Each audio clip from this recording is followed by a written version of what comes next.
Hey, I'm Mike Sadler with Speed and Shine TV, and I'm really excited. I finally get to meet Dave. I've followed you when you were on Car Kings.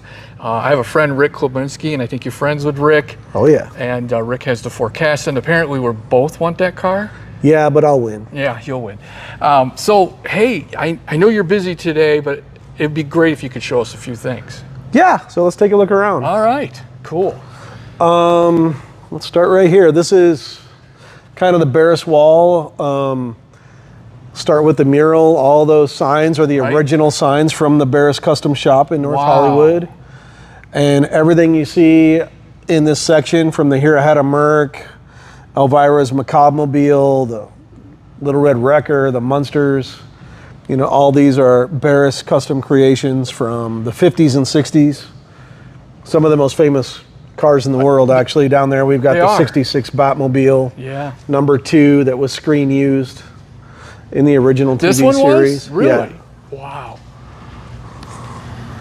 I saw on Instagram you had this backed out or something the other day. And yeah, I got to move things around from time to time, but this one went to a show.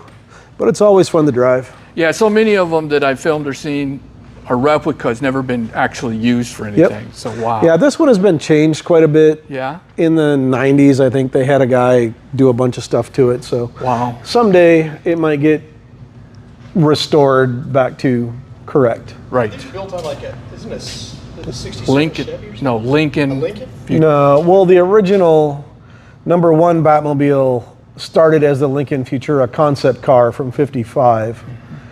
But all the other ones are just built on Ford chassis. This one has a 390 in it. Amazing. Yeah. The Uncertainty, right? Yeah, this is the Uncertainty, probably one of, if not the coolest barn find ever. Yeah. There's a lot of folklore about this car. Everyone wondered, you know, kind of what happened to it, where it went. Everyone was looking for it, myself included, and this one kind of found us. So it was only a couple miles from here, as it turned out. All that time? All that time. And that damage happened Detroit, right, or something? It happened in St. Louis because the roads are shit. Yeah. So I launched the truck and trailer going over an overpass and broke the frame and broke the glass. That's all right. We got to fix it anyway. You'll fix it, right? Are you going to restore that one, or? Yeah, eventually it'll get restored. Yeah, I'm trying to get through some customer stuff right now, and then after that, I probably will stop most of the customer work and just kind of refocus on all the history cars. We've got a number of them stocked up now that I need to get to. Yeah. Before I kick off at some point. And I'm familiar with the Bubble El Camino. Yeah, the Ultimus. Yeah. There's the Ultimus 59 El Camino. There's the Exonic 57 Corvette, the Bali High 57 Corvette, and of course the Uncertainty, to name a few. All right. And this pink car really catches people's attention when you walk in here. Yeah, so this is the Pink Panther limo. This was designed to be the ultimate limo, 1968, by a really great designer named Ed Newton. He designed a number of the cars in this room. This one was built by Joe Balon and Dan Woods up in NorCal. And it was used in the beginning, or I should say the opening scene of the Pink Panther cartoon in the 60s. And I did an episode of Jay Leno's Garage where I drove him around in this for a day. Yep, I saw him in the back. It was horrible. Yeah.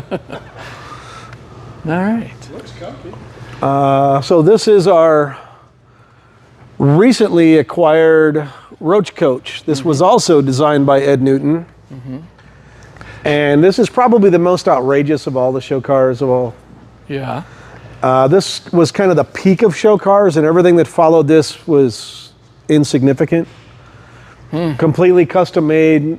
It has a dual overhead cam, Ford F1 engine, transaxle, outers, uprights. So it's very, very F1 inspired. The fuel cell came out of the Apollo. It's just bitching. I love this crazy thing. Couldn't you get this as a Hot Wheels, I remember? No. No? Not this one. No. But maybe soon. Cool. All right. That Yeah. is. A lot of Ed Roth, or most of this is, isn't it? Yeah, in the back is all Roth. Yeah, everything from the sign back is Ed Roth. This was sort of my own tribute to Roth. I built this one from scratch out of my head. Wow, that is fantastic. What work you do. I'm just amazed at the finish and the fit, and just incredible. Thank you. After doing painting recently, I realized how much just goes into everything. Everything. It's a lot of work. It is. It's a lot of work, a lot of hours. So yeah, this is Ed Rothland. There's the Trikes, Mysterian, Orbitron, Tweety, the shop truck, Wishbone, Globehopper. I love the names too. Yeah. He was a very creative guy. Wasn't necessarily a mechanic or an engineer, but he was a hell of an artist. And this was his personal, like, grocery getter or car? Yeah, this was his commuter car when he worked at Knott's Berry Farm. He would drive this every day and would paint at truck stops and when he was on the road doing shows and whatever. I would have never guessed that would have been his car. Well, Roth was cheap, so this was probably the cheapest thing at that time. And they were actually good little cars. Yeah. Yep. It's quite a collection here. Yeah, I think it's the coolest collection. I mean, there's bigger collections, but nobody that can touch this history. Yeah, I'm honored to even Or get to come in creativity. here. Yes. You just don't see this stuff like that anymore. Yeah. Wow. And did you paint this one? I didn't paint it, but I built it. Okay. A friend of mine, Daryl Hollenbeck, in Northern California, painted it. Wow. He looks like a pretty good painter too. Well, he's one of the probably top 5 in the world. Oh.